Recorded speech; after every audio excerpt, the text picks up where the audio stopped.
नमस्ते पिताजी।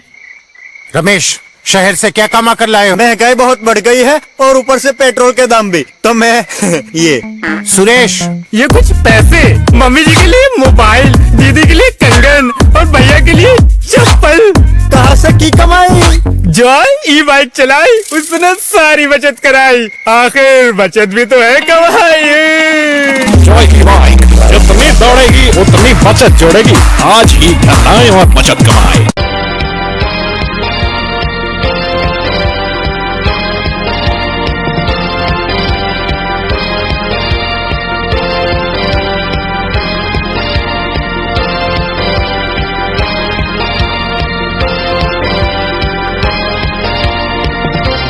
नमस्कार, मैं हूं संजय सरवरिया और आप देख रहे हैं लकी डीसीएन न्यूज। तो खबरों की शुरुआत करने से पहले आइए एक नजर डालते हैं दिन भर की खास खबरों पर।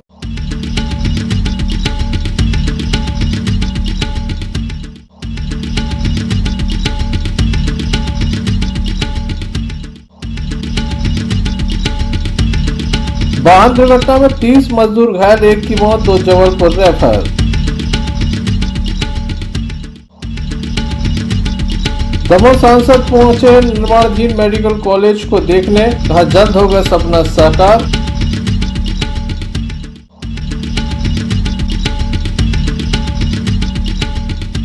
रहस लोकोत्सव मेले की धूम। दमोह जिले में शनिवार का दिन हादसों का दिन रहा। सुबह से ही लगातार वाहन दुर्घटनाएं हो रही हैं। बीती रात भी एक वाहन दुर्घटना हुई थी जिसमें 2 युवक घायल हुए थे। वहीं सुबह से एक बड़ी वाहन दुर्घटना सामने आई जहां ट्रक एवं ऑटो में टक्कर हो गई। ई रिक्शा में यह टक्कर हुई थी। बताया जाता है कि 5 मजदूर इसमें बैठे हुए थे। घायलों को दमोह जिला अस्पताल लाया गया था जहां उनका उपचार किया गया। वहीं 2 मजदूर काफी गंभीर थे जिन्हें जबलपुर भी रेफर किया गया है। अलग अलग क्षेत्रों के रहने वाले ये मजदूर हैं जो मजदूरी करने जा रहे थे। बीच रास्ते में तेज रफ्तार ट्रक ने ऑटो में ऐसी टक्कर मारी कि 5 लोग घायल हो गए। इस टक्कर होने के बाद अफरा तफरी भरा माहौल देखा गया। स्थानीय लोगों के द्वारा 108 एम्बुलेंस को जानकारी दी गई। वह मौके पर पहुंची, घायलों को जिला अस्पताल लाया गया। काफी देर तक बताया जाता है कि मौके पर ये घायल पड़े रहे। बाद में कुछ स्थानीय लोगों के द्वारा सजगता से प्रयास किया गया, जिसके बाद घायल जिला अस्पताल पहुंचे हैं जहां उनका उपचार जारी है। घटना के संबंध में हमने 108 एम्बुलेंस के पायलट एवं घायल युवक से चर्चा की, जिसके द्वारा हमें बताया गया कि किस तरह से यह हादसा हुआ है।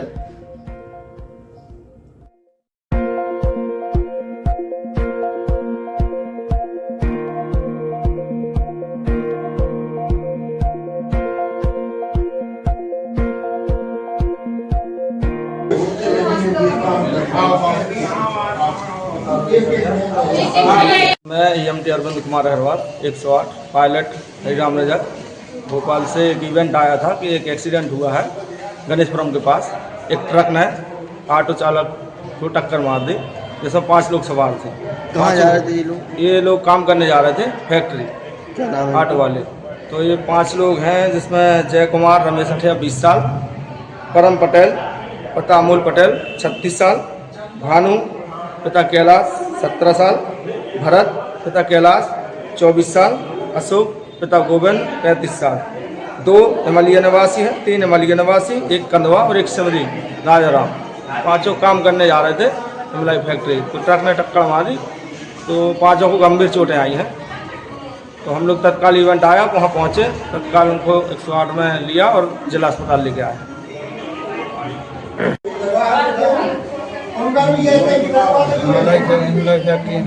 काम के लिए जा रहे थे, हो गया सीधा उनकी ट्रक वाले ने ठोक दिया। कहाँ पर? गणेशपुरम के सामने वाला फैक्ट्री। कैसे हुआ है? ट्रक से हुआ है। हम लोग ऑटो से काम पे जा रहे थे और वहाँ से सीधा आने के ऑटो ट्रक वाले ने हम लोगों को ठोक दिया। कितने जन थे तुम लोग? हम लोग 5 लोग थे, काम के लिए जा रहे थे, काम करने के लिए जा रहे थे हम लोग। क्या नाम है? मेरा नाम जय कुमार अठिया। कहाँ से आ रहे थे? हम एमलाई फैक्ट्री से काम के लिए जा रहे थे। कहाँ के रहने वाले हो? हम लोग एमलिया ढाना। Sanjay Sarwaria, Lakhi DCN news, Damoh.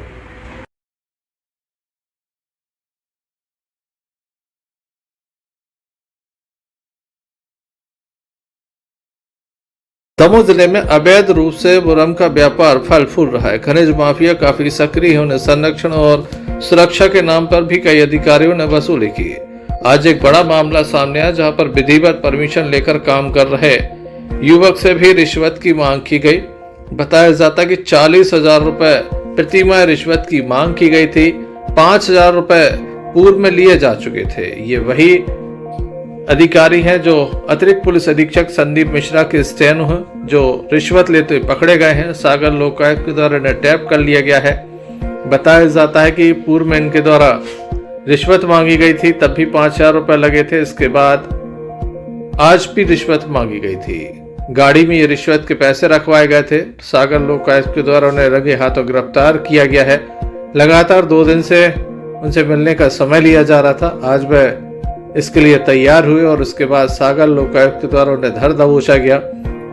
25,000 रुपए की रिश्वत के साथ वह पकड़े हैं। इस संबंध में हमने फरियादी श्री सोनी से चर्चा की तो उनके द्वारा बताया गया कि आखिर किस बात की ये रिश्वत मांगी जा रही थी। आप भी सुन लीजिए कि दमोह में वैध परमिशन होने के बाद संरक्षण और सुरक्षा के नाम पर कितना पैसा लगता है। सर, मैंने अभी एक मुरम की अनुमति ली थी खनिज विभाग के द्वारा, तो मुझे इसके लिए आदेश प्राप्त हुआ और मैं खुदाई करना 1 दिन ही हुआ था और मुझे उनका त्रिलोक जी का फोन आया कि आप एसपी ऑफिस में आके मिल लें। तो मैंने 1-2 बार टाला, लेकिन उन्होंने बार-बार फोन करके मुझे एक बार बुला लिया और उन्होंने बुलाने के बाद मुझे बताया कि पुलिस का मैनेजमेंट लगता है, काम चाहे वैध हो चाहे अवैध हो। मैंने बोला मेरा तो काम वैध है, लेकिन बोले लगे नहीं, वो सबको मैनेजमेंट देना पड़ेगा आपको, तो इसलिए आप 40,000 रुपए प्रति माह के हिसाब से मुझे दीजिए। तो फिर मैं चला आया। फिर उसके बाद कुछ दिन बाद में उन्होंने फिर बुलाया अगले दिन, तो अगले दिन मेरे से 5,000 रुपए की मांग की। 5,000 रुपए मैंने इनको दिए और बात हुई 30,000 रुपए प्रति माह की। तो उन्होंने 5,000 रुपए दे दिए एक बार में और फिर 7 दिन का समय इन्होंने दिया, मैंने मांग लिया। तो फिर 7 दिन बाद आज कल ये मिले नहीं और आज मिले। आज इन्हें होमगार्ड ग्राउंड पे बुलाया और होमगार्ड ग्राउंड पे फुटपाथ पे इन्हें हमसे पैसे लिए और इन्होंने कार में दबाने के लिए बोला कि इसके बाद कोई पुलिस परेशान नहीं करेगी, मैं सब मामला देख लूंगा, कोई भी रोके तो मुझे फोन लगाना। और इन्हें अपनी कार ब्रेजा में पीछे कांच के पीछे वो साफ करने वाले के पीछे दबवा लिए पैसे। कितने पैसे दिए थे आज आपने? मैंने आज 25,000 दिए थे और इसके पहले 5,000 एसपी ऑफिस के अंदर दिलाया था। शिकायत करी थी आपने? कहाँ? हाँ, लोकायुक्त में मैंने शिकायत की थी। मेरा नाम है सर सुमित सोनी। 5,000 उन्होंने अपने नाम से दिए थे, किसी अधिकारी का भी नाम बताया? नहीं, ये बोल रहे थे मैं सबका मैनेजमेंट देख लूंगा, चाहे जो भी परेशान करे मुझे फोन लगाना आप। 5,000 किसको दिए थे? 5,000 इन्हीं को दिए थे। रूम नंबर 3 में बुलाया था, इन्होंने फोन करके मुझे। मैं रहता हूँ अभी, मेरा ग्राम है भौरासा और मैं अभी रहता हूँ फतेहाबाद 4 में। खदान कहाँ पे है? खदान है इमलाई में।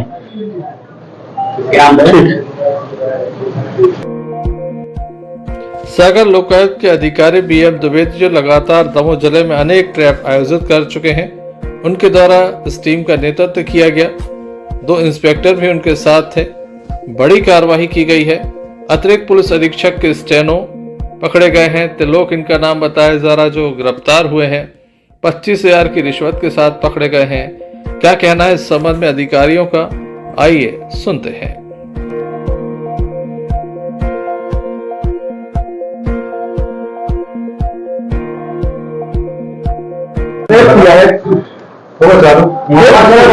क्या मामला है? सुमित सोनी आवेदक हैं जो दमोह के, वो मुरम का खोदने और उसका बिजनेस कर रहे थे। इनके बिजनेस में सहयोग करने और पुलिस संरक्षण प्रदान करने के नाम पर अतिरिक्त पुलिस अधीक्षक दमोह के स्टेनो त्रिलोक सिंह द्वारा 40,000 रुपए महीने की रिश्वत की मांग की गई थी। 30,000 रुपए लेने में सहमति हुई थी। 5,000 रुपए कुछ दिन पूर्व जब सत्यापन किया गया था तब उनके द्वारा ग्रहण किए गए थे। आज 25,000 रुपए लेते हुए रंगे हाथों पकड़े गए। सर, उनको जमानत दी जाएगी कि जेल में? क्या नहीं, कार्रवाई चल रही है अभी। इस युवक के द्वारा रोजगार से जुड़ने का प्रयास किया गया, लेकिन लगातार प्रशासन में बैठे नुमाइंदे बेरोजगारों को भी लूटने में लगे रहते हैं। एक बार फिर दमोह में एक रिश्वत लेते अधिकारी गिरफ्तार हुआ है, वह भी अतिरिक्त पुलिस अधीक्षक का स्टेनो काफी बड़ी बात है, आखिर किसके लिए पैसे ले रहा था, इस बात का अब तक खुलासा नहीं हुआ। सागर लोकायुक्त के द्वारा पूछताछ की जाएगी, इसके बाद आगे और खुलासे हो सकते हैं। Sanjay Sarwaria, Lucky DCN News, Damoh. दूसरा मामला रफ्तार के कहर का है। लगातार लोगों को समझाइश दी जा रही है पिकअप वाहनों में किसी भी प्रकार से सवारियों को न ढोया जाए, लेकिन दमोह जिले में खुलेआम इसी तरह से कानून की धज्जियां उड़ाई जाती हैं। पिकअप वाहन में मजदूरों को ढोया जाता है, बाद में पिकअप वाहन जो काफ़ी तेज़ रफ्तार रहते हैं अनियंत्रित होकर पलट जाते हैं और इसमें सवार सवारियों को गंभीर चोट आती है। कटनी जिले के सलैया गांव के रहने वाले मजदूर रहने के पास आ रहे थे, तिंदी गांव में फसल काटने आ रहे थे। इसी बीच बताया जाता है कि सिगरामपुरा के पास ये पिकअप वाहन पलट गया, 24 मजदूर घायल हो गए। एक महिला मजदूर जिसका नाम सरोजबाई पति हीरा सिंह है, उसकी मौत हो गई। काफ़ी बड़ी घटना थी, जिसके बाद में स्कूली बस को बुलाया गया, घायलों को अस्पताल पहुंचाया गया जहां उनका उपचार जारी है। वहीं कुछ गंभीर घायलों को हटा से दमोह भी रेफर कर दिया गया है। दमोह जिला अस्पताल में अब इनका उपचार जारी है।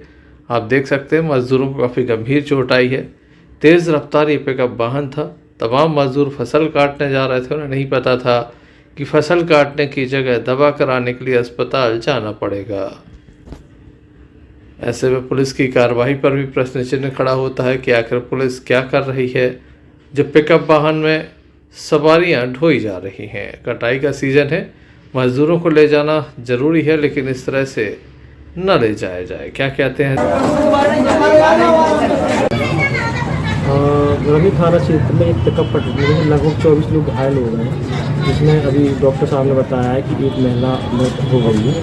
ये लोग मजदूर हैं, पिकअप से जा रहे थे पटियाला क्षेत्र में, तो रास्ते में सिंगापुर जगह है जो रमी क्षेत्र में आती है, वहाँ पर पिकअप के पलटने से ये लोग सब क्षतिग्रस्त हुए हैं। सर देखने में आ रहा है पिकअप में सवार होकर सवारियों की तरह एक अभी कटाई का समय चल रहा है, खेती कार्य का समय चल रहा है, तो एक युष्ट उसको ले जा रहे हैं, पुलिस इसको कार्रवाई करती है। पुलिस में रेगुलर कार्रवाई भी कर रही है, रोकती भी है, बताती भी है, लेकिन बहुत सारे ये लोग हैं जो जिनको इस बात का नॉलेज नहीं है और वो इससे माध्यम चल देते हैं, तो ये कभी कभी ऐसी चीज़ें आ रही हैं कि पुलिस कार्रवाई भी कर रही है, परंतु ये अधिक संख्या होने से मजदूर पिकअप के माध्यम से जा रहे हैं। हम लोग कोशिश करेंगे कि और इस पर अच्छी सख्ती से कार्रवाई करें और इस चीज़ को रोकें। पिकअप चालक साथ गिरफ्तार हो गया। पिकअप चालक अभी घटनास्थल से बताया कि फरार हो गया है, पिकअप को पुलिस ने जब्त कर लिया है और जल्दी उसको पकड़ के आ रहे हैं।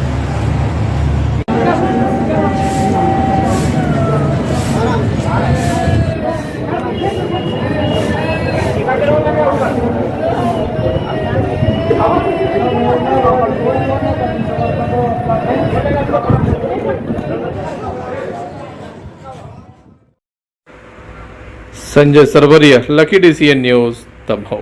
वहीं तीसरी घटना दमोह के किल्लाई नाका नीलकमल गार्डन के समीप घटी, जहां पर बताया जाता है कि एक नैनो कार में अचानक से आग लग गई। हालांकि यहां कचरे में आए दिन आग लगती थी, लेकिन जिस तरह से आग लगी उसने नैनो कार को अपनी चपेट में ले लिया, जिसके बाद वह धू धू कर जलती रही। बाद में स्थानीय लोगों के द्वारा फायर ब्रिगेड को सूचना दी गई। फायर ब्रिगेड मौके पर पहुंची, तब कहीं जाकर आग पर काबू पाया गया। काफ़ी नुकसान बताया जा रहा है। आग कार के गोले में तब्दील हो गई और जलकर खाक हो गई। दमोह नगर कोतवाली पुलिस मौके पर पहुंची थी और मामले में जांच की जा रही है। आग लगने के कारणों का पता लगाया जा रहा है। तो रखिए अपना ख्याल, देखते रहिए संजय सरवरिया समाचार। दमोह जिले के मड़ियादा थाना क्षेत्र के चौरैया गांव के जंगल में एक महिला घायल अवस्था में मिली है। महिला उत्तर प्रदेश के महुआ जिले की रहने वाली है, जिसका नाम मन्नू कुशवाहा है। मन्नू ने बताया कि 3 साल से बबलू कुर्मी से उसकी दोस्ती थी। पहले मैंने बबलू की बटाई पर खेती ली थी, फिर मैंने छोड़ दी क्योंकि उसकी हरकत खराब थी। फिर मैं अपने पति के साथ मजदूरी करने के लिए दिल्ली चली गई। बबलू ने शादी का वादा करके 1 हफ्ते पहले उसे टीकमगढ़ बुलाया था। कहा कि अगर तुम नहीं आओगी तो मैं जान दे दूंगा और फिर तुम जेल चली जाओगी। रात में महिला को उसके द्वारा जंगल में फेंक दिया गया। बबलू ने नौगांव के कमरे में उसे रखा था। 2 से 3 दिन वह वहीं रही। उसके बाद वह उसे खरगापुर ले गया। शुक्रवार को महिला की तबीयत खराब हो गई। उसके साथ उसकी 4 साल की बेटी पूजा भी थी, जिसे भी बुखार था। वह दोनों को दवाई लेकर आया था। बबलू ने दोनों को टैबलेट दी, सिरप पिलाया, फिर वह बेहोश हो गई। उसे नहीं पता उसकी बेटी कहाँ है। बबलू अपने चचेरे भाई तुलसी के साथ जीप में बैठाकर छतरपुर लाया और देर रात जंगल में ले जाकर खाई में फेंक दिया। पुलिस को मामले की जानकारी लगी तो पुलिस महिला की बच्ची की तलाश कर रही है। वहीं यह भी बताया जा रहा कि महिला के पति से भी पुलिस की बात हुई है। थाना प्रभारी का कहना है कि संपूर्ण मामला भी जांच में है। जांच उपरांत ही यह पता चलेगा कि संपूर्ण मामला क्या था, क्यों बच्ची को गायब किया गया, क्यों महिला को फेंका गया और आगे की कहानी क्या है।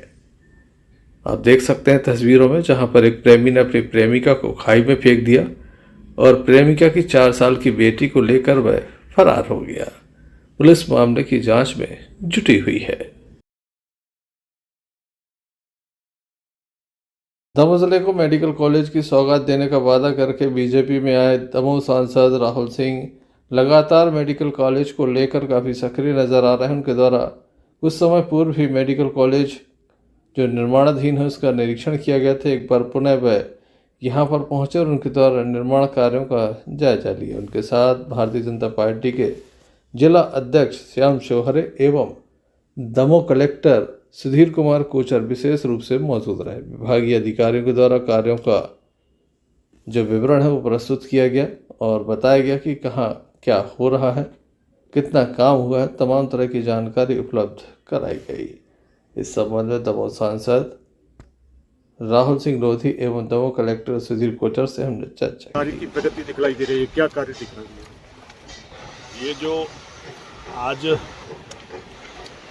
बिल्डिंग का जो आकार हम बनते देख रहे हैं, चाहे वो नर्सिंग बिल्डिंग का हो, चाहे वो एकेडमिक का हो, और चाहे वो कैंटीन हो, चाहे प्लेग्राउंड हो, चाहे डॉक्टर्स के लिए टीचिंग स्टाफ के क्वार्टर हो।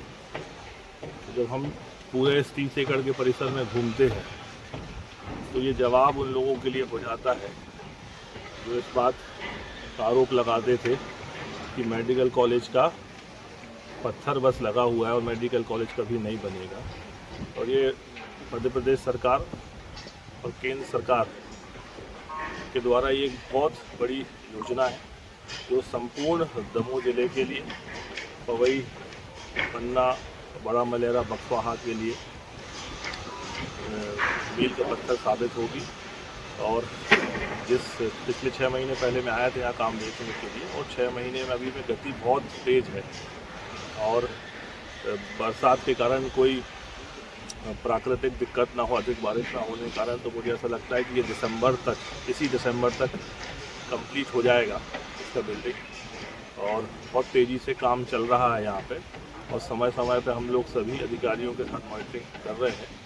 तो इस अवसर पे मैं आदरणीय JP नड्डा जी को, आदरणीय डॉक्टर मोहन यादव जी को, माननीय शिवराज जी को और पूरी केंद्र और प्रदेश सरकार को बधाई देना चाहता हूँ कि सबके प्रयास से दमोह को एक बहुत बड़ी उपलब्धि मिलने वाली है जो निश्चित ही आने वाले समय में स्वास्थ्य के क्षेत्र में पूरे दमोह जिले के लिए बहुत लाभकारी होगी। कितने सीटर होगा ये मेडिकल कॉलेज? 400 है, 400 सीटर है। और सबसे अच्छी बात यहाँ पर ये है कि ये बिल्कुल वेल कनेक्टेड है दमोह से और मुश्किल से 5, 7, 8 किलोमीटर की दूरी पे है। और आज वास्तव में मन बड़ा प्रसन्न है और जब भी मेडिकल कॉलेज आने का मौका मिलता है तो इसका नक्शा और आकार अलग मिलता है। पहले बेसमेंट के स्तर पर मिलता है, फिर जब यहाँ आते हैं तो बिल्डिंग का स्ट्रक्चर खराब हो जाता है। और राजनीतिक जीवन में हम बहुत से अच्छे काम करते हैं पर कुछ चीज़ें हमारी टिप पे होना चाहिए। और मुझे लगता है कि जब ये राजनीति शुरू हुई और आगे जब इस पर विराम लगेगा तो यदि मैं कुछ चीज़ गिना पाऊँगा तो मेडिकल कॉलेज एक ऐसी चीज़ रहेगी जो मैं गिना पाऊँगा कि मेरे राजनीतिक जीवन में यदि मैं अपनी उपलब्धि गिनाऊँगा तो सबसे पहली उपलब्धि ये रहेगी जो मध्य प्रदेश सरकार और केंद्र सरकार के आशीर्वाद से दमोह को मेडिकल कॉलेज। क्या लगता है कब तक अपन इसको लोकार्पण कर पाएंगे? देखिए, अभी तो ये बिल्डिंग स्ट्रक्चर कंप्लीट होगा, फिर इसके बाद फर्नीचर आना है, उसके बाद लैब की चीज़ें आनी है, वो लगेगा। पर जहाँ तक ये कंस्ट्रक्शन का काम मुझे लगता है दिसंबर तक हो जाना चाहिए जो इनकी डेडलाइन है। और सब सही रहा तो 26 मार्च में अपन को परमिशन मिल सकती है एडमिशन कराने की, और बाकी ज़्यादा अधिक बारिश हुई तो शायद हो सकता है, पर हमारा लक्ष्य रहेगा इसको दिसंबर तक कंप्लीट करें और उसके बाद फिर लोकार्पण के लिए माननीय मुख्यमंत्री जी जो तय करेंगे उस हिसाब से इसमें स्थानीय लोगों को मौका मिलेगा। देखिए, क्योंकि ये टेक्निकल चीज़ है, जो स्किल्ड होगा, जो जिस फील्ड में स्किल्ड होगा निश्चित ही मिलेगी, पर और रोजगार मिलेंगे, जैसे साफ़ सफाई करने वालों को, फिटिंग वालों को, बहुत सी चीज़ें। फिर जब कोई बड़ा उद्योग, कोई बड़ा कॉलेज आता है तो फिर निश्चित ही अलग अलग स्तर पर रोजगार मिलते हैं। और सबसे मुख्य चीज़ और अच्छी इंपॉर्टेंट चीज़ है कि रोजगार तो ठीक है, लेकिन स्वास्थ्य का लाभ मिले, क्योंकि अभी हमको सागर भागना पड़ता है, हमको जबलपुर भागना पड़ता है।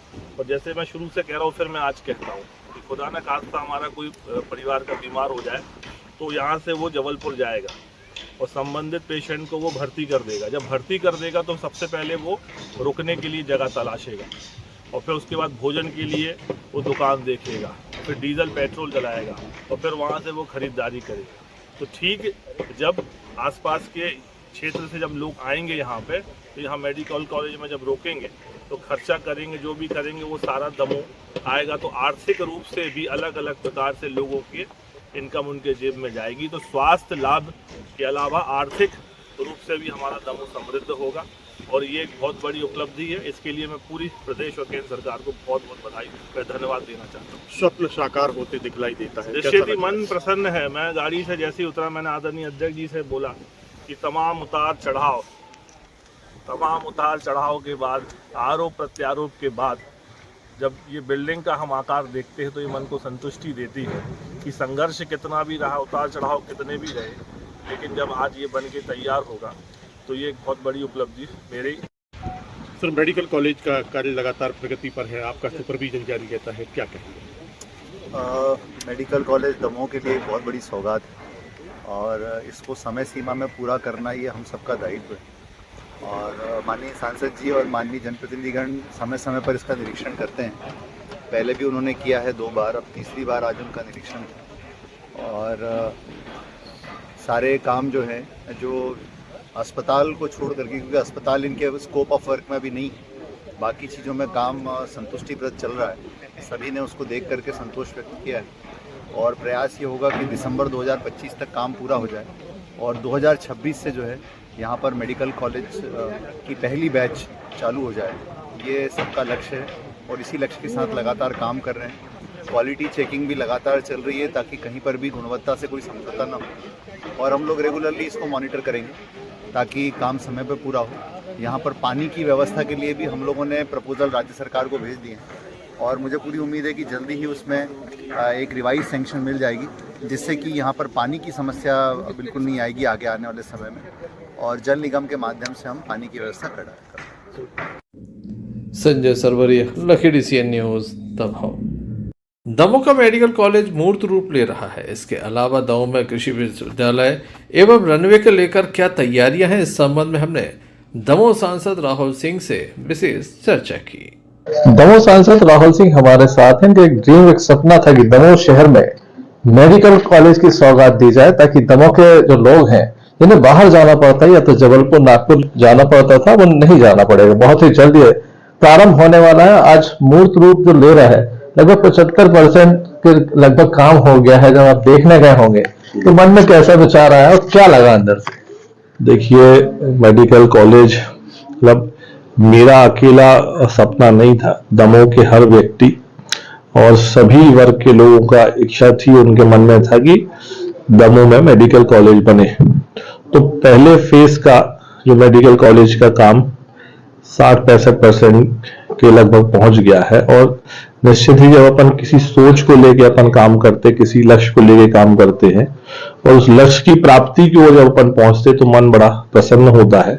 और मैं तो सभी से आग्रह करूंगा कि एक बार जब समय मिले तो आप लोग भी बरपटी जाएं और देखें कि किस प्रकार से वृहद तरीके से पूरे 30 एकड़ में मेडिकल कॉलेज का निर्माण हो रहा है। और सभी की इच्छा थी और मुझे लगता है कि बहुत जल्द वो निर्माण कार्य भी पूर्ण होगा। आपकी राजनीति का टर्निंग पॉइंट भी यही रहा है। और अब जब उसको मूर्त रूप ले रहा है वो, आपको क्या लगता है कितना लाभ लोगों के लिए होगा? देखिए, सभी वर्ग के लोगों को इससे फायदा होगा, और पहले फेज का काम पूरा जैसे ही कंप्लीट होगा उसके बाद सेकंड फेज का काम प्रारंभ होगा। बच्चे यहाँ आएंगे, पढ़ेंगे, प्रैक्टिस करेंगे, फिर उसके बाद जब सेकंड फेज का काम लगेगा तो लोगों को इलाज होना शुरू होगा, इलाज मिलेगा, बेहतर इलाज मिलेगा। क्योंकि उदाहरण के तौर पर मान लो मेरे परिवार का कोई व्यक्ति बीमार पड़ जाए, किसी बीमारी उसको हो जाए, तो अगर मैं जबलपुर मेडिकल कॉलेज जाऊंगा तो सबसे पहले मेरा काम रहेगा कि उसको एडमिट कर दे, और जब मैं उसको एडमिट करूंगा तो उसके बाद मेरा काम आएगा कि मैं कहाँ रुकूं। तो रुकने के लिए मैं होटल ढूंढूंगा, उसके बाद मैं देखूंगा कहाँ भोजन करूं, तो उसके लिए भोजन की दुकान देखूंगा। तो अब जितना पैसा पेशेंट को लगना है वहां मेडिकल कॉलेज में वो अलग विषय है, लेकिन रुकने का पैसा, भोजन का पैसा, फिर डीजल पेट्रोल डलाना, चाय पानी पीना, ये पैसा मैं पूरा उठा के कहाँ दूंगा? जबलपुर में। तो जब मेडिकल कॉलेज अपना यहीं बन जाएगा और यहीं पे सब हो जाएगा, तो हम पथरिया के रहने वाले, हटा के रहने वाले हैं, अपनी गाड़ी से आए और एडमिट कर दिया, और गाड़ी उठाई और रुकने के लिए कहाँ चले गए? वापस हटाया पथरिया या जबीरा चले गए, और भोजन भी अपन डिब्बे में लेके आ गए, तो अपने पेशेंट को खिचड़ी दे दी और खुद भी खा लिया। तो रुकने का पैसा जो अपना जबलपुर में खर्च हो रहा था वो बचेगा, भोजन का पैसा अपना वो बचेगा। तो ये सारा पैसा जो है अपने लोगों के, दमों के लोगों का बचेगा, और वही स्वास्थ्य लाभ जो दमों में या सागर या जबलपुर में मिलता है वही अपन को दमों में मिलेगा। और इसका एक दूसरा स्वरूप और भी है संजय भैया, ये जो दूर के लोग हैं, जैसे बड़ा मलया तरफ के लोग हो गए, या बक्सवाहा तरफ के लोग हो गए, या पवई तरफ के लोग हो गए, तो दूर दराज से जब वो आएंगे तो कहाँ रुकेंगे? दमों में। तो होटल का पैसा वो दमों में देंगे, भोजन का पैसा देंगे, डीजल पेट्रोल का जो सामग्री देंगे, जो सामग्री खरीदेंगे, तो प्रत्यक्ष और अप्रत्यक्ष रूप से पैसा भी यहाँ पंप होगा। तो मेडिकल कॉलेज के आने से स्वास्थ्य लाभ तो होगा, पर आर्थिक रूप से भी पैसा यहाँ आएगा। जब डॉक्टर्स यहाँ रहेंगे, इनकी लाख रुपए सैलरी है, 1.5-2 लाख रुपए सैलरी जब उनको मिलेगी तो कहाँ खर्च करेंगे? भोजन करने जाएंगे तो अपने होटल्स में जाएंगे, सब जगह जाएंगे। तो पहला प्राथमिकता हमारी स्वास्थ्य का लाभ दमों को, लोगों को मिले। लेकिन जब उसका ओवरऑल हम जब देखते हैं कि क्या होगा, तो हर वर्ग को हर स्तर पे वो आर्थिक रूप से लाभ देगा। तो सबका सपना था, सबका आशीर्वाद था, और ये मेडिकल कॉलेज बहुत प्यारे रूप में आकार ले रहा है, और मुझे लगता है कि 1 से 1.5 वर्ष में ये बन के तैयार होगा, और प्रदेश के मुख्यमंत्री आदरणीय मोहन यादव जी के कर कमलों से हम लोग फीता काट के उसका शुभारंभ कराएंगे। एक बात और आती है कि इसमें किस तरह की सुविधाएं होंगी, लोग आएंगे यहाँ पे, बच्चे भी पढ़ने आएंगे, लोगों को स्वास्थ्य लाभ भी मिलेगा, तो क्या माना जाए किस तरह की सुविधाएं यहाँ पर आप उनको दे पाएंगे ताकि आगे भविष्य उनका भी बेहतर हो सके, दमक लोगों को पर्याप्त इलाज मिल सके? देखिए 400 सीटर है, 200 तो बच्चों के रुकने के लिए जो पढ़ेंगे उन सबके लिए, और पहले फेज में एकेडमिक जिनको बच्चों की पढ़ाई को होगा, जैसे ये कंप्लीट होगा तो सेकंड फेज में इलाज वाला जो हॉस्पिटल उसका तैयार हो जाएगा। तो निश्चित ही जो सुविधाएं, जो व्यवस्था जबलपुर मेडिकल कॉलेज और सागर मेडिकल कॉलेज है, वही सारी व्यवस्थाएं यहाँ पे मिली जाएंगी। मतलब हमको अब ज्यादा भटकना नहीं पड़ेगा। मुझे लगता है कि 1-2 साल के इंतजार के बाद, और 1-8 साल और लगेगा, तो 2 साल के बाद सारी चीजें व्यवस्थित यही हमको देखने। मतलब बुंदेलखंड के लिए बड़ी सौगात है। निश्चित ही बुंदेलखंड के लिए तो है ही, लेकिन दमोह के लिए बड़ी सौगात है। और जो लोग अपने पेशेंट को लेके जब दमोह और जबलपुर गए हैं, और जब उनको यही सुविधा यहाँ मिलेगी, तो फिर आप उनसे चर्चा करेंगे तो निश्चित ही वो सुकून और शांति महसूस करेंगे कि भाई जो व्यवस्थाएं जबलपुर में थी आज वो दमोह में उपलब्ध है। तो एक बेहतर और अच्छा दमोह बनाने के लिए, और शांत दमोह बनाने के लिए, और समृद्ध दमोह बनाने के लिए हम शुरू से संकल्पित थे, और इस संकल्प को पूर्ण करने के लिए मैं पूरे दमोह लोकसभा क्षेत्र की जनता को धन्यवाद देता हूं, आभार देता हूं कि जो मैंने निर्णय लिया था, उस निर्णय के बाद जब मैं लोकसभा लड़ा तो उन्होंने ऐतिहासिक मतों से 4.25 लाख मतों से मुझे जिताया। क्योंकि संजय भैया, जब से ये लोकसभा बनी है, ये राजनीति और ये चुनाव चालू हुए, जब से लेके आज तक इस लोकसभा सीट में कोई 4 लाख से अधिक मतों से नहीं जीता। तो जो विश्वास और जो आशीर्वाद दमोह संसदीय सीट के मतदाताओं ने दिलाया है, उसके लिए मैं उनका हाथ जोड़ के वंदन और अभिनंदन करता हूं। आपके चैनल के माध्यम से मैं यही कहता हूं कि जो दायित्व, जो जिम्मेदारी आपने दी है, पूरी ईमानदारी के साथ निभाऊंगा, और प्रयास रहेगा कि एक अच्छा पूरा संसदीय सीट बना के रखें, बेहतर दमोह बना के रखें, और अच्छी सुविधाएं जो हम यहाँ ला सकते उनको हम लाने का प्रयास करेंगे। अब मेरा क्वेश्चन अपनी तरफ से भी जरूरी है, क्योंकि कृषि विश्वविद्यालय की बात चल रही थी कि राष्ट्रीय स्तर पे आप उसके प्रयास कर रहे हैं, लगातार मुलाकात भी शिवराज जी से, जो केंद्रीय कृषि मंत्री, किस तरह से मुलाकात हुई और क्या दमोह को उसकी सौगात मिलेगी? देखिए, निश्चित ही शिवराज जी इस प्रदेश के लंबे समय मुख्यमंत्री रहे और उनका स्नेह पूरे प्रदेश में है और खासकर दमोह के लिए भी है। तो निश्चित ही, क्योंकि शिवराज जी हैं और वो हमेशा अच्छा करने के लिए जाने जाते हैं, तो इस विषय में उनसे एक बार चर्चा हो गई है और इस विषय में और चर्चा करेंगे और समय आने पे जब लगेगा तो उसको शिवराज जी से पूरे अधिकार के साथ उनसे बात करेंगे कि जब जैसे मेडिकल कॉलेज आया है और उसी प्रकार यदि आपके कर कमलों से दमोह के लिए एग्रीकल्चर कॉलेज मिल जाए तो ये भी बहुत बड़ी उपलब्धि होगी। और मुझे भरोसा है कि यदि शिवराज जी से अधिकार से बात करेंगे तो शिवराज जी का जो स्वभाव है वो ना का नहीं है। तो मुझे लगता है कि जब वो समय आएगा तो उसकी भी अपन यहाँ पे वो उपलब्धता कराएंगे एग्रीकल्चर कॉलेज की। रनवे की बात हो रही थी कि आप रनवे के लिए भी लगातार केंद्रीय मंत्री से मिले हैं और रनवे की भी तैयारी चल रही थी। नहीं, बिल्कुल, उनसे भी एक बार बात हुई है और उन्होंने संबंधित निजी अधिकारियों को उसके लिए दिशा निर्देश दिए हैं। और मैंने पहले भी आपसे बोला, अभी बोलता हूँ कि बेहतर दमोह, स्वस्थ दमोह, अच्छा दमोह बन जाए, उसके लिए निरंतर प्रयासरत है। और जो भी बेहतर बन पाएगा, जो भी बड़े बड़े नेतागणों से, बड़े बड़े अधिकारियों से जो भी अच्छे से लेके आ सकते दमोह के लिए, वो अपन लेके आएंगे। सबका साथ सबका विकास, विशेष रूप से दमोह के विकास को लेकर उनके उनमें चिंता थी और मेडिकल कॉलेज अब दमोह में खुलेगा। समय लग रहा है क्योंकि लगातार निर्माण कार्य चल रहे हैं। उसके बाद जिस तरह की सुविधाएं महानगरों में मिलती थी, दमोह में भी मिलेगी। एक सपना पूरा होगा दमोह की जनता का। और मैं ये कहूंगा कि दमोह सांसद राहुल सिंह का जो सपना था वह भी मूर्त रूप ले रहा है। कैमरामैन अभिषेक के साथ संजय सरवरिया, दमोह। सागर जिले के गड़ाकोटा में चल रहा 3 दिवसीय रहस्य लोकोत्सव मेले की धूम देखी जा रही, जहां दूर दूर से लोग मेला देखने पहुंच रहे हैं। जहां शुक्रवार की सुबह की बेला में मुख्यमंत्री सहित कई विधायक सांसद शामिल हुए, तो वहीं शुक्रवार को देर रात तक सांस्कृतिक कार्यक्रमों की प्रस्तुति होती रही। जहां मुंबई से मशहूर गायिका ऋतु पाठक ने अपनी आवाज़ का रंग बिखराया, तो वहीं मेला रहस्य की पहचान प्रसिद्ध बंदेरी राय भी सारी रात चलती रही। जहां बंदेरी राय के गायक जित्तू खरे, बादल और उनके साथियों ने देर रात तक बंदेरी राय की प्रस्तुति दी। इस दौरान मेला पंडाल में बड़ी संख्या में लोगों का जनसैलाब उमड़ पड़ा। इस कार्यक्रम के दौरान पूर्व मंत्री गोपाल भार्गव भी सारी रात मेला परिसर में उपस्थित रहे। उन्होंने जनता से संबोधित करते हुए कहा कि आज जब तक आप चाहेंगे तब तक राय नृत्य का कार्यक्रम होता रहेगा। जब तक आप लोग खुद नहीं कहेंगे तब तक राय नृत्य सुबह तक होती रहेगी। वही कार्यक्रम के दौरान मेला अध्यक्ष अभिषेक भार्गव एवं नगर पालिका अध्यक्ष प्रतिनिधि मनोज तिवारी सहित अन्य लोगों की उपस्थिति यहाँ पर देखी गई। आइए हम आपको दिखाते हैं गड़ाकोटा मेला रहस्य की जाने वाली बुंदेली प्रसिद्ध राय की कुछ झलकियाँ।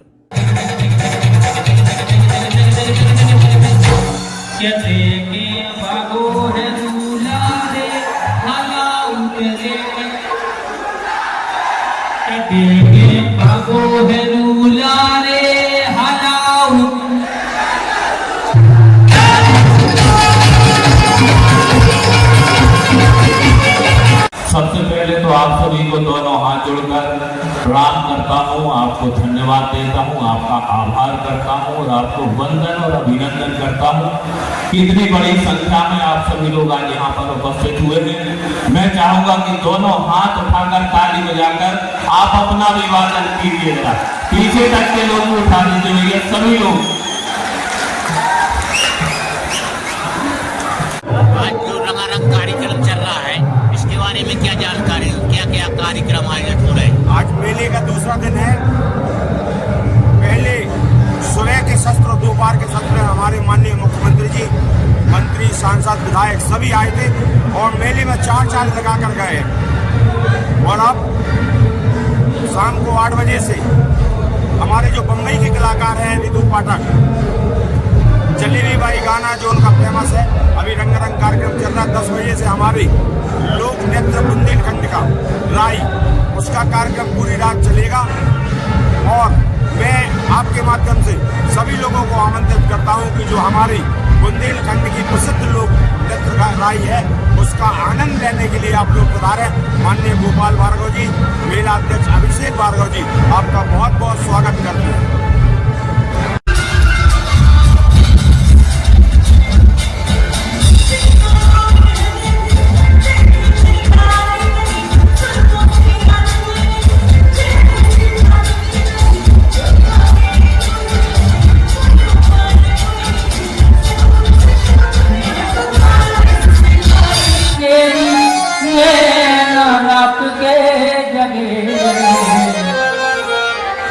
और अब ना जागना मोरे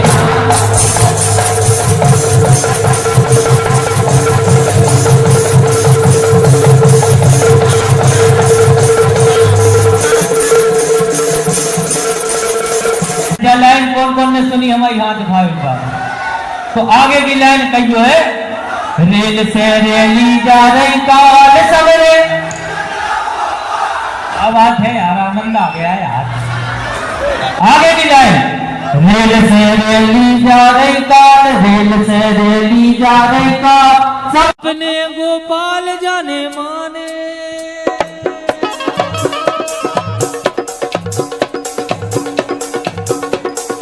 अपने गोपाल जाने माने और नैया टेकने।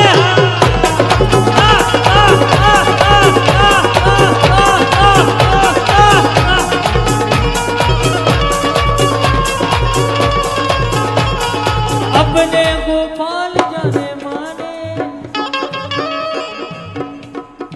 तुम नेचे ने भागो हेरा जो हो तेने तो फूल लगे हैं ते हो तुम तो इतनी आओ अब आ जाइए।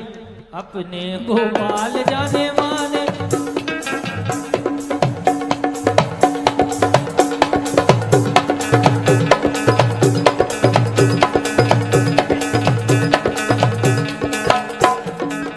अपने तो हम उस भूपीर बुंदेलखंड के निवासी हैं, जहाँ आला मुगल से लेके महारानी लक्ष्मीबाई से लेके महाराजा छत्रसाल जी से लेके अनेकों वीर महापुरुषों ने आजादी की लड़ाई में भाग भी लिया, अपने प्राणों को न्यौछावर भी किया।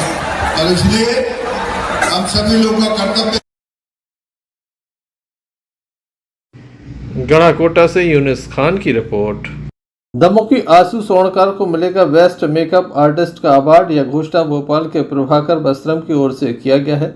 इसके अलावा दमोह की और भी प्रतिभाएं होंगी सम्मानित।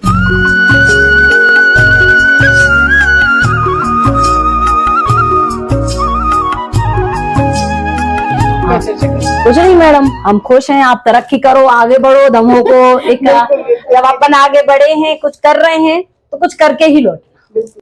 नमस्कार, मैं हूं इम्तियाज चिश्ती और इस वक्त हम बात करने बैठे हैं एक ऐसी शख्सियत से जिन्होंने न जाने कितनी छात्राओं को और कितनी महिलाओं को अपने पैरों पर खड़ा करने में एक अहम किरदार निभाया है। जी हाँ, भोपाल से यहाँ पर आई प्रभाकर वस्त्रम की संचालिका डायरेक्टर मोना सिंह जी। क्या मकसद है उनका दमोह आने में, हम उनसे खुद मुलाकात कराते हैं। मैडम, आपका स्वागत है हमारे चैनल में। नमस्कार सर। कैसे आना हुआ दमोह? सर, दमोह जो आने का मेरा उद्देश्य है, जो दमोह की स्वरोजगारी महिलाएं हैं, मैं सबसे पहली बात सर स्वरोजगार को सपोर्ट करती हूँ। नौकरी के मैं खिलाफ भी बोल सकती हूँ, क्योंकि महिलाओं के लिए नौकरी मुझे नहीं लगता होनी चाहिए, लेकिन महिलाओं को स्वरोजगार से जुड़ना चाहिए। स्पेशली मैं जो दमोह आई हूँ उन स्वरोजगारी महिलाओं के लिए आई हूँ जो अपने दम पर अपने व्यवसाय स्थापित करे हुए हैं और साथ ही में अपने घर को भी चला रही हैं और समाज में भी अपना मान और प्रतिष्ठा बढ़ा रही हैं। तो मैं जान सकता हूं कि अभी तक प्रदेश में जो आपका एनजीओ काम कर रहा है, जी, आपकी संस्था काम कर रही है, इसमें कितनी महिलाएं लाभान्वित हो चुकी हैं और कहां-कहां? अब सर, अगर इसको प्रदेश लेवल पर देखा जाए तो हजारों में है और सेंट्रल लेवल पर देखा जाए तो लाखों में है। कब प्रोग्राम दे रहे हैं आप इसका? सर, दमोह हमारा 29 मार्च रानी दुर्गावती अवार्ड हम लोगों ने किया है, जिसमें आदरणीय अलका मिश्रा जी, जो कि वास्तव में दमोह विकास में और एक महिला सशक्तिकरण जिसको बोलते हैं, जो महिला को लेके चलती है, ऐसे ही आदरणीय अलका जी के साथ ये हम प्रोग्राम यहाँ करने वाले हैं। और मुझे विश्वास है कि दमोह की जनता ऐसे कामों में साथ देगी, क्योंकि देखो तुम लोग वेस्टर्न फटे चिते कपड़े पहनने तो दिल्ली, मुंबई, भोपाल, इंदौर जाते हो, अगर एक पारंपरिक वस्त्र की बात आई है तो क्यों इस मंच पर नहीं आते हो? ऐसा क्यों नहीं आते हो? आना चाहिए, आना चाहिए। तो यही उद्देश्य है आपकी संस्था का कि महिलाओं को प्रोत्साहित करें। आपके दमोह शहर से आशु स्वर्णकार जी हैं, जो कि टॉप मेकअप आर्टिस्ट। उनको इसलिए नहीं बोला गया है कि वो बहुत पैसे वाली हैं या उनका बहुत बड़ा पार्लर है। टॉप मेकअप आर्टिस्ट उनको इसलिए बोला है कि जो आशु स्वर्णकार जी हैं एक सॉफ्ट हृदय की महिला हैं, कई लोगों की मदद करती है। उन्होंने मुझे एक अनुभव शेयर किया था, एक बारात जा रही थी और वो लड़कियां सजाती हैं, तो उन्होंने ऐसी महिलाओं को फ्री सजाया था। बोले थे मैम मुझे सुकून मिलता है। तो सर ऐसे लोग ही तो टॉप होते हैं जिन्हें अपने काम से सुकून मिलता है। हर जगह पैसे के पीछे नहीं भागा जाता, कई बार सुकून भी खरीद लिया करो, पता नहीं किसको कितनी बड़ी खुशियां हम दे देते हैं। तो आशु स्वर्णकार जी का मैं 1 साल तक प्रमोशन कर रही हूँ। उनने अपनी लाइफ में जो काम किया है वो हम मीडिया के माध्यम से दिखाएंगे। साथ ही में उनको कई सेलिब्रिटियों से वो अवार्डेड भी हैं, आगे वो बॉलीवुड एक्टर से भी अवार्ड ले रही हैं और आपके दमोह की मैगजीन्स बनने वाली है जिसमें आशु स्वर्णकार के मेकअप आपको देखने मिलेंगे नवम्बर में। अरे वाह, ये तो बहुत बड़ी बात है दमोह के लोगों के लिए। हाँ। प्रभातम वस्त्रम जो आपकी संस्था है जी, अब ये शहर शहर जाकर उन लोगों को तलाश करके सम्मानित करने का कार्य कर रहे हैं। सर मध्य प्रदेश जाकर, मध्य प्रदेश के गांव में जाकर सिर्फ मध्य प्रदेश की प्रतिभाओं को हम सम्मान और पॉलिश करते हैं।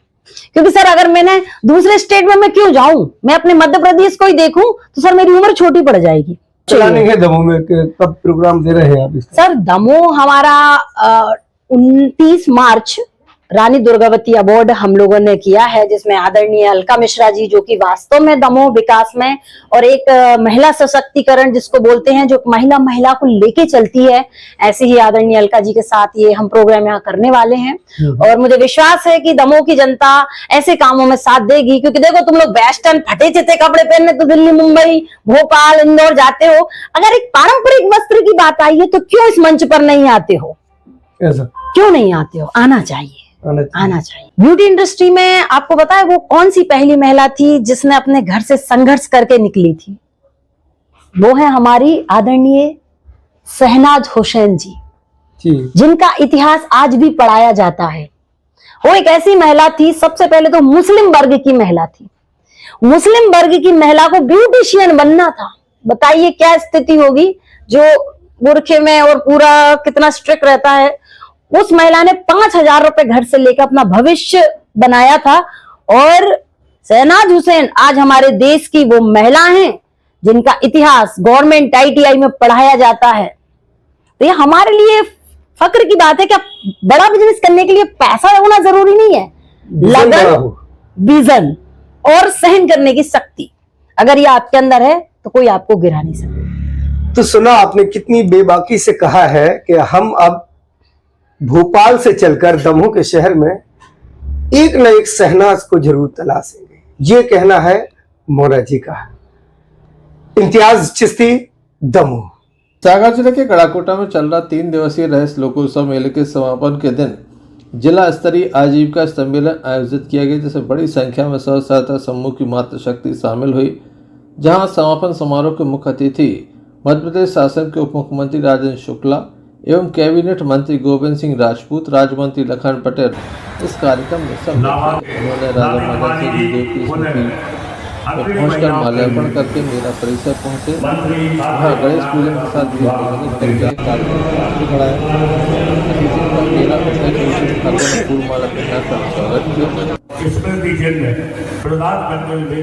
पूर्व मंत्री क्षेत्रीय विधायक पंडित गोपाल भार्गव की अध्यक्षता में रहस्य लोकोत्सव मेले का समापन किया। इस अवसर पर उपस्थित अतिथियों से हमने चर्चा की तो उनके द्वारा हमें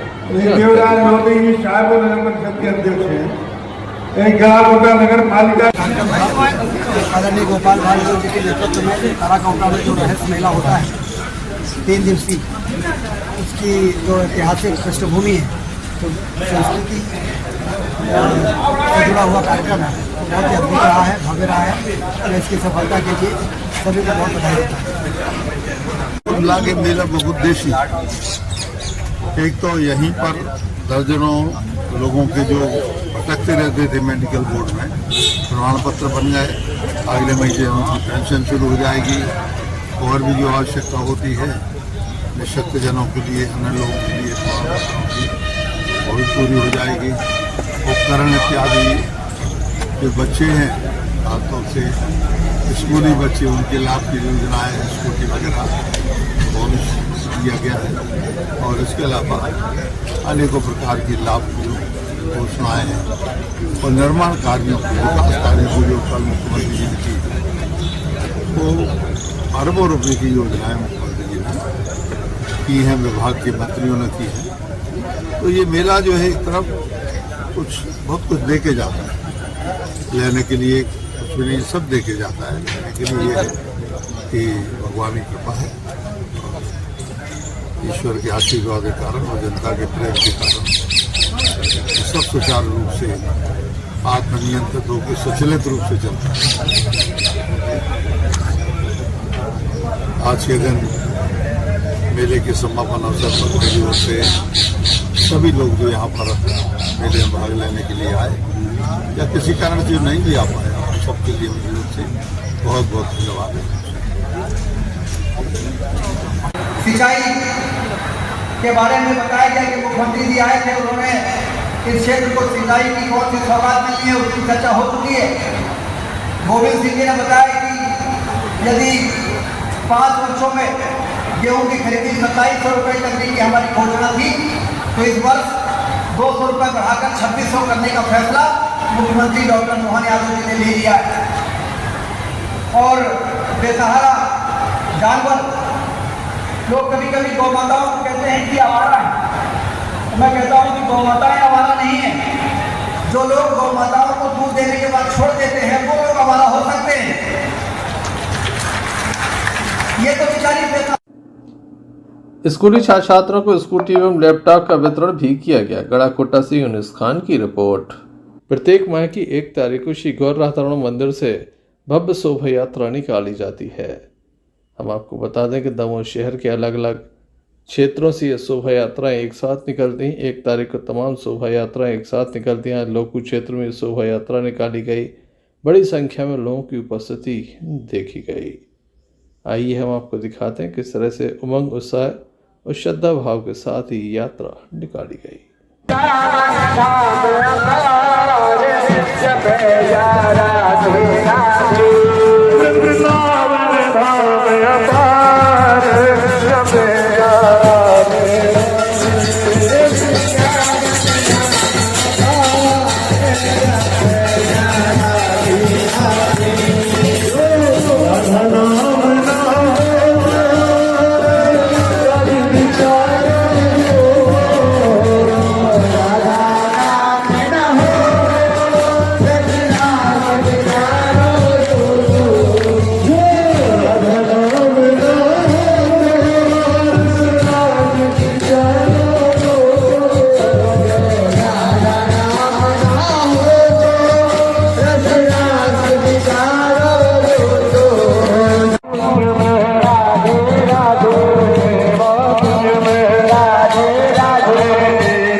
Sanjay Sarwaria, Lucky DCN News Damoh के मुर्शिद बाबा दरगाह के पास खानकाह बसीरी में 2 दिवसीय उर्स का आयोजन हुआ, जिसमें बड़ी संख्या में अकीदतमंदों ने शिरकत की। खानकाह बसीरी औलिया में मौजूद हूँ।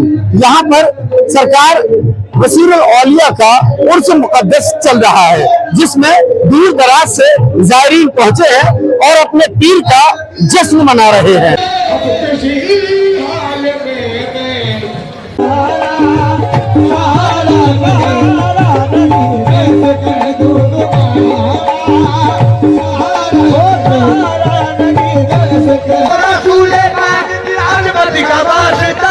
ख्वाजा पिया करम करो निस्बत का वास्ता, मेरे ख्वाजा अब तो सुन लो, मेरे ख्वाजा अब तो सुन लो, अब तो सुन लो सदा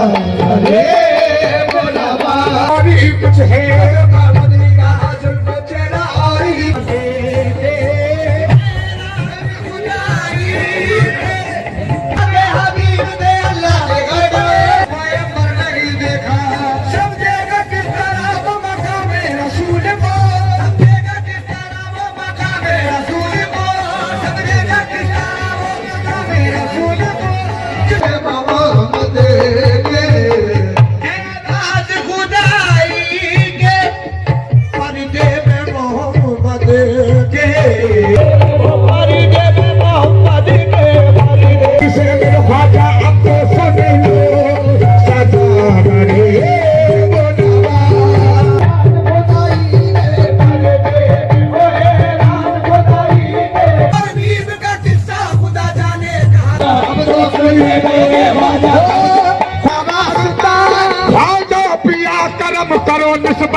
मेरे ख्वाजा अब तो सुन लो मेरे ख्वाजा अब तो सुन लो मेरे ख्वाजा अब तो सुन लो मेरे ख्वाजा अब तो सुन लो मेरे ख्वाजा अब तो सुन लो मेरे यार ये बदौलत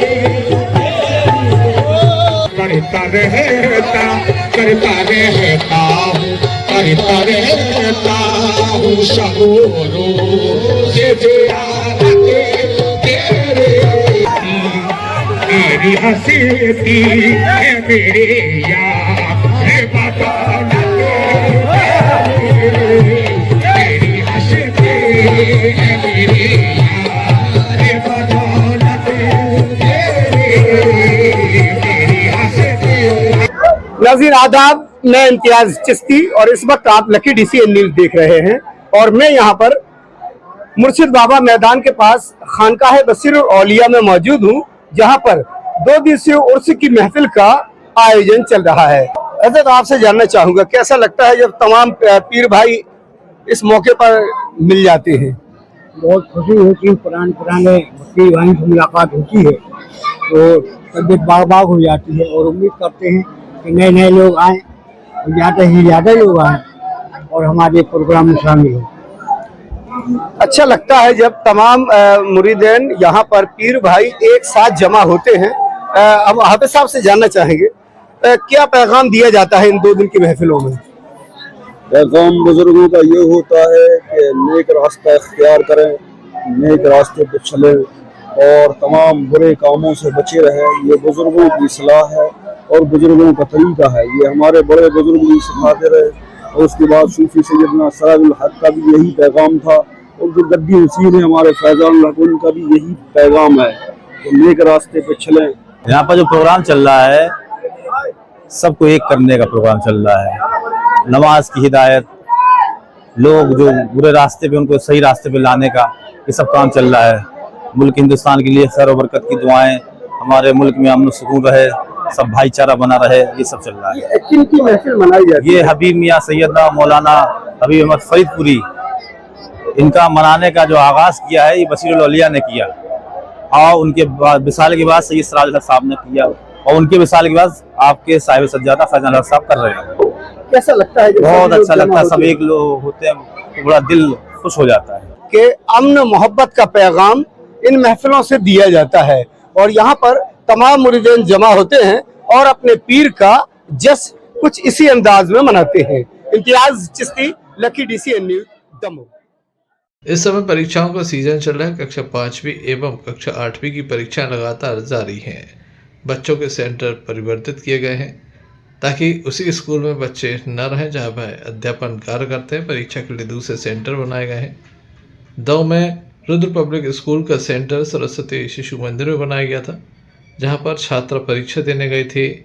5वीं कक्षा की परीक्षा देने गई थी। इसी बीच अचानक से उसके सिर के ऊपर पंखा गिर गया। एक छात्र भी घायल हुआ था। परीक्षा देने के बाद छात्रा जिला अस्पताल पहुंची, जहां उसका उपचार किया जा रहा है। छात्रा का कहना है उसके सिर के ऊपर पंखा गिरा है। आइए जान लेते हैं क्या पूरा मामला है।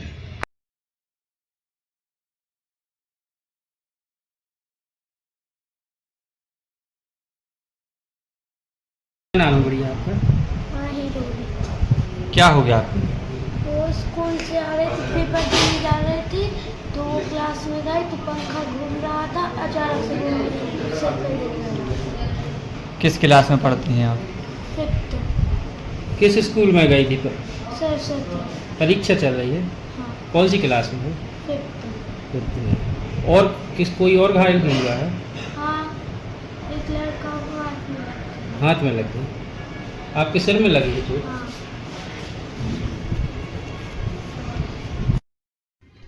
छात्रा का उपचार दमोह जिला अस्पताल में किया गया। बाद में छात्रा को छुट्टी दे दी गई। Sanjay Sarwaria, Lucky DCN News, Damoh. चलते चलते एक नजर मुख्य समाचारों पर फिर से।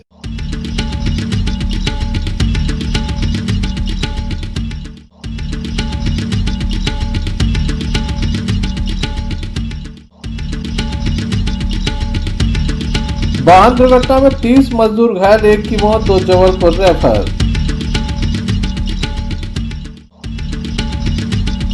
दमोह सांसद पहुंचे निर्माणाधीन मेडिकल कॉलेज को देखने, कहा जल्द होगा सपना साकार।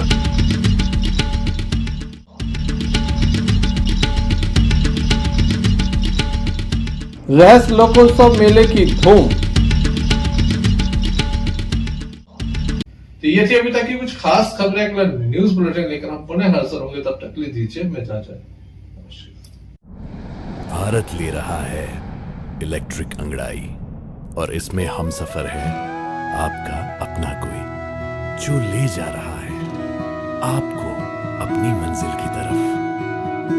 आज है उठा कदम जो छू लेगा कल की ज़मीं, गर साथ चले हम सफर बन साथ चले।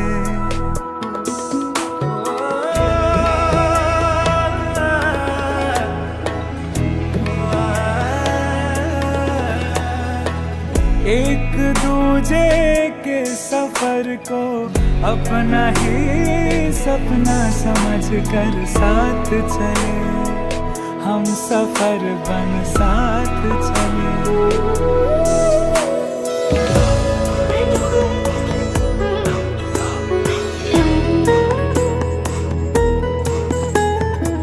जिंदगी तो दो किनारे जोड़ने का सिलसिला है, कभी अकेले चलते चलते क्या मिला है। क्यों ना हम साथ चले साथ चले, साथ बढ़े देश मेरे साथ चले तुम हम, साथ चले तुम हम। देश को ले जाए नई दिशा की ओर, आपका जॉय भारत का जॉय, जॉय ई बाइक।